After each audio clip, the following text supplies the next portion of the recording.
பறந்து விரிந்த தமிழ்நாடு காவல் உயர் பயிற்சி இயக்கத்தை தொடங்கி வச்சார்.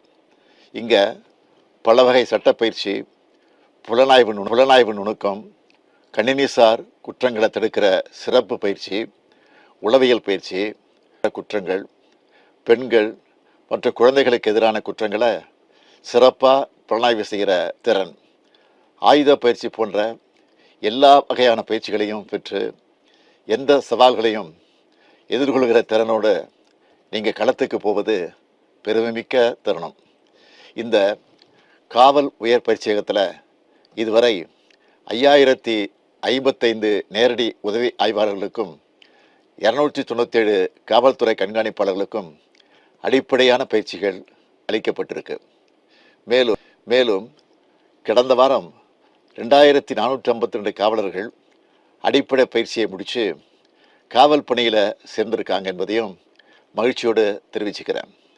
காவல் பணி என்பது மக்கள் பிரச்சனைகளை நேரடியாக தீர்த்து வைக்கிற மிக உன்னதமான பணி. ஒவ்வொருவரும் பொதுமக்கள்கிட்ட கனிவாக மரியாதையாக நடந்து அவங்களுடைய குறைகளை பொறுமையாக கேட்கணும். அவங்களுக்கு நியாயமான நேர்மையான சேவையை விரைந்து வழங்கணும். உயர் தொழில் நுட்பங்களை பயன்படுத்தணும். அதில் நீங்கள் எல்லாம் அப்டேட் ஆக்கிக்கொள்ள வேண்டும். நீங்கள் ஒவ்வொருவரும் அறிவியல் சார்ந்த விசாரணை நடைமுறைகளில் அதிகம் கவனம் செலுத்தணும். ஃபீல்டுக்கு போகிற இந்த நேரத்தில் எப்படி ஃபிட்டாக இருக்கீங்களோ அதே மாதிரி நீங்கள் எப்போதும் ஃபிட்டாக இருக்கணும். பணிச்சுமைகளுக்கு இடையில் நீங்கள் உங்கள் உடம்பையும் பார்த்துக்கணும். குடும்பத்தோடு நேரம் செலவிடணும். காவல்துறையில் சிறப்பாக நேர்மையாக பணியாற்றி நீங்கள் மேலும் மேலும் பதவி உயர்வுகளை பெற்று மக்கள் சேவையில் சிறந்து விளங்க வாழ்த்துகிறேன்.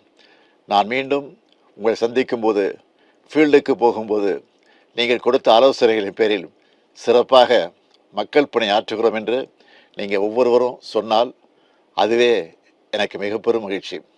தமிழ்நாட்டு மக்களுக்கு துணையாகவும் சட்ட ஒழுங்கை நிலைநாட்டுவதில் மிகுந்த அக்கறையோடும் நீங்கள் அனைவரும் திட்டமிட்டு திறம்பட செயல்பட வேண்டும் என்று வாழ்த்தி விடைபெறுகிறேன்.